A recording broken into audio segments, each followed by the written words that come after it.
ৰাজ্যৰ বিভিন্ন প্ৰান্তৰ লগতে শোণিতপুৰ জিলাতো আজিৰ পৰা পথ সুৰক্ষা মাহ পালন কৰা হৈছে। পথ দুৰ্ঘটনা ৰোধ কৰা আৰু যান-বাহনৰ নিয়ম আৰু সুৰক্ষাৰ বিষয়ে জনসাধাৰণৰ মাজত সজাগতা সৃষ্টি কৰাৰ উদ্দেশ্যে আজিৰে পৰা ৰাজ্যজুৰি পথ সুৰক্ষা মাহ পালন কৰা হ'ব। আজি শোণিতপুৰ জিলা পৰিবহণ বিষয়া শৈলেন দাসে পতাকা উত্তোলনেৰে পথ সুৰক্ষা মাহৰ শুভাৰম্ভ কৰে।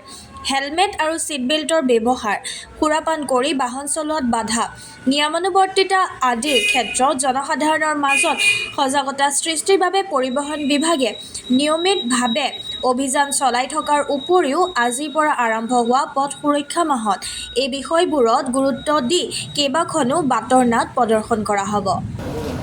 আজি আমাৰ প্ৰথমতে আজি 1 জানুৱাৰী 2026 প্ৰথমতে সকলোকে মোৰ তৰফৰ পৰা বা আমাৰ অফিচৰ তৰফৰ পৰা আমি ৰাইজলৈ নৱবছৰৰ শুভেচ্ছা জনাইছোঁ।